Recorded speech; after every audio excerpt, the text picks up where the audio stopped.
Kita sekarang berada di depan gerbang utama objek wisata Candi Gedong Songo. Dari sini kita nanti akan menuju ke atas. Selama beberapa menit kita sampai ke atas dengan menempuh jarak kurang lebih 3 km.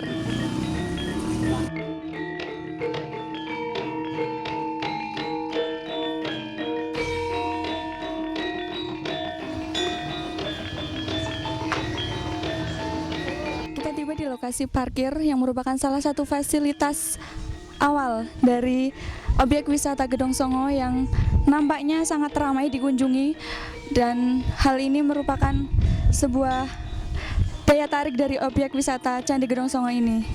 Dan kebetulan ini adalah hari libur. Di sini dapat kita lihat begitu ramai para pengunjung yang tertarik untuk datang ke objek wisata Candi Gedong Songo. Nanti kita akan lihat seberapa menarik dari objek wisata Candi Gedong Songo ini dan apa saja fasilitas serta sejarah yang ada di balik candi-candi yang terdapat di kawasan Gedong Songo ini.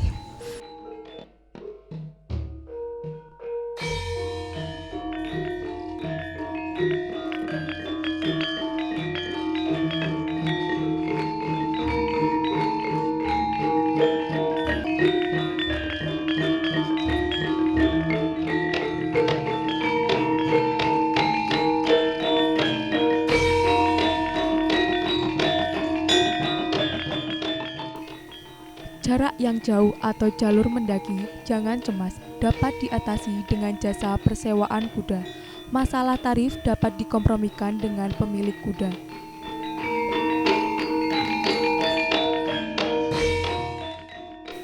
Secara astronomis, Candi Gedong Songo terletak pada 110 derajat 20 menit 27 detik bujur timur dan 7 derajat 14 menit 3 detik lintang selatan. Candi bercorak Hindu ini terletak pada ketinggian 1.200 sampai 1.300 meter di atas permukaan laut, membuat aroma pinus bercampur dalam jelaga kabut tipis setia menyelimuti Candi Gedong Songo.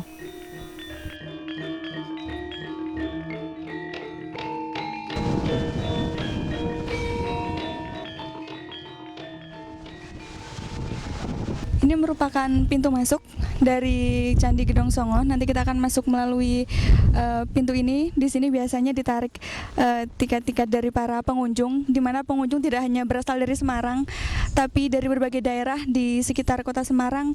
Bahkan ada juga yang berasal dari luar Jawa Tengah.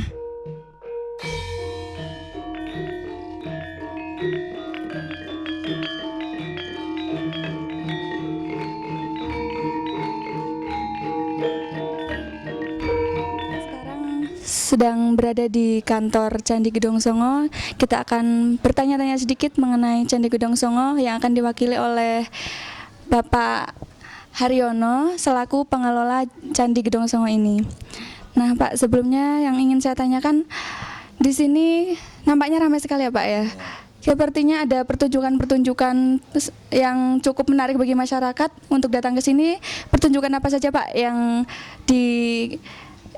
digelar di sini di Gedong Songo ini? Satu, ada jadilan, ya, jadilan itu yang lingkungan sini aja, itu dari desa Ngontok. Yang kemarin itu juga jadilan pada liburan, hari raya selama 9 hari itu jadilan, ya sandul itu. Terus apa lagi? Selain jadilan, sepertinya ada kayak kuda lumping, apa ya memang itu diselenggarakan secara khusus pada hari-hari tertentu atau memang setiap hari diadakan gitu, Pak?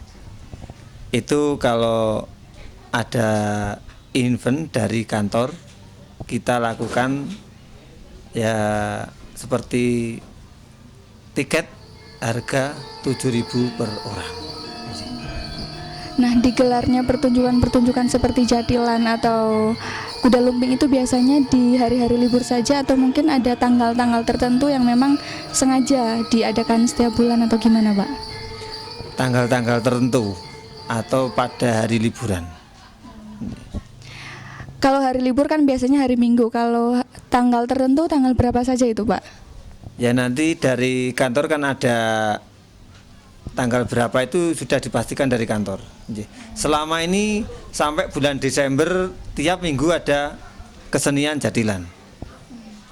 Terus kan Jadilan itu kan dari pemainnya dari desa Ngono ya Pak ya? Dari desa Ngondo, ya Ngondo. Itu alasan kenapa sih harus Jadilan yang dipertontonkan atau digelar di sini? Kenapa tidak kesenian lain saja gitu Pak? Karena untuk menyesuaikan dengan situs Candi Gedong Songo. Jadi intinya Candi Gedong Songo ini kan syarat dengan sejarah dan tradisi, dan di sini masyarakat punya tradisi jadilan juga ya Pak ya. Jadi untuk memperkuat dari cerita atau tradisi yang terkandung dalam Candi Gedong Songo ini, begitu ya Pak ya. Penggunaan lahan budidaya oleh penduduk digunakan untuk tanaman sayur seperti kol dan jipang, wortel, dan lain-lain.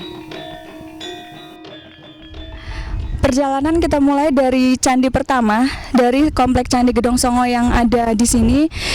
Candi ini merupakan candi yang paling dikeramatkan oleh masyarakat sekitar, di mana masyarakat meletakkan sesajen ketika akan memulai suatu hajat atau melakukan meminta sebuah kebaikan. Hal yang pertama ketika kita masuk ke dalam candi pertama ini, yang tertangkap oleh indera kita adalah aroma sesajen, karena ini merupakan candi yang paling dikeramatkan. Seperti yang kita ketahui, mereka penduduk sekitar sini meletakkan sesajen setiap hari Selasa Kliwon dan Jumat Kliwon. Mari kita kunjungi dalamnya. Kita sekarang berada di dalam Candi 1, di mana di dalam sini dapat kita lihat ada Yoni, yaitu simbol dari perempuan, sedangkan biasanya sebenarnya awalnya ada lingga di atasnya, namun sekarang sudah tidak ada, yang merupakan simbol dari laki-laki. Dan di sini dapat pula kita lihat di sisi-sisi dari dinding candi ini, ketiga sisinya terdapat satu lubang besar dan dua lubang kecil atau disebut dengan ceruk, di mana di dalam ceruk yang besar ini terdapat arca, yaitu masing-masing dinding berisi arca Ganesha, Agastya, dan Durga. Sedangkan ceruk yang kecil-kecil di samping kanan kirinya diisi dengan pelita untuk penerangan ruangan dalam candi ini.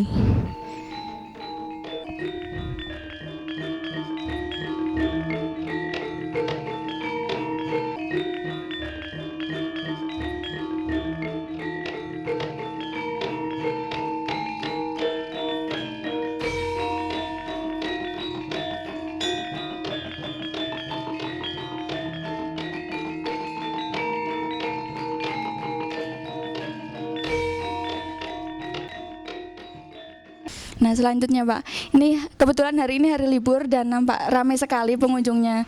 Nah apakah hanya pada hari-hari libur tertentu saja atau ada waktu-waktu yang ternyata pengunjung selalu datang ke sini? Apakah ramai setiap hari atau bagaimana Pak? Yang jelas tiap hari Sabtu dan Minggu. Kalau hari-hari biasa ya pengunjungnya pas-pasan lah. Nggih. Yang dimaksud pas-pasan itu maksudnya yang berapa gitu Pak? Ya sekitar 100 lebih, 150 sampai 200. Nah kalau yang ramai seperti sekarang ini mencapai berapa pengunjung Pak? Ini sampai jam berapa nih Pak? Sampai jam 1 baru mendapat tiket yaitu 1.225. Padahal nanti dibuka sampai pukul berapa Pak ini? Tutupnya sampai jam 5.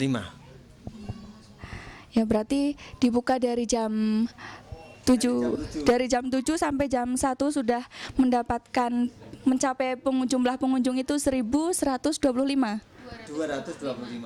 1.225. Oh ya, berarti cukup menarik ternyata ya Pak ya. Ya.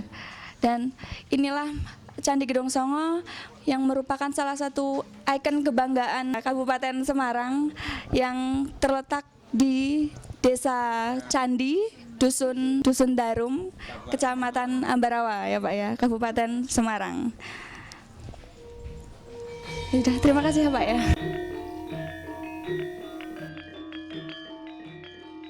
Setelah dari candi yang pertama, kita sekarang berada di candi yang kedua. Di sini gedungnya masih tampak utuh dibandingkan dengan candi yang pertama tadi. Dan sekarang saya berdiri di atas reruntuhan candi-candi pendamping yang terletak di sekitar candi 2 ini. Sayangnya sekarang hanya berupa batu-batuan yang tinggal sedikit ini. Tapi pada zaman dulunya berupa candi-candi yang mengelilingi candi 2 yang disebut sebagai candi pendamping.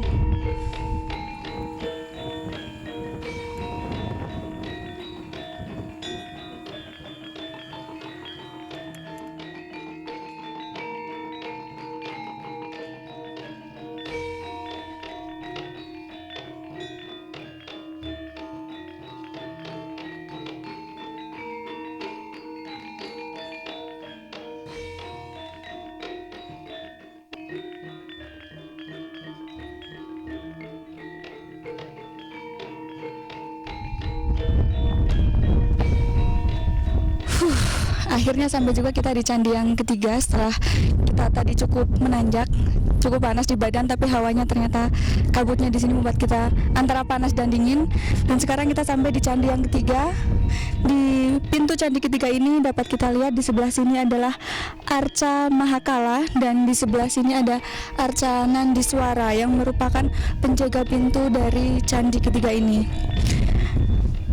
Di dalam candi ketiga juga masih terdapat sesajen, tapi tidak sebanyak di candi yang pertama. Namun di dalamnya tidak terdapat lingga maupun yoni berupa batu-batu yang tertata datar.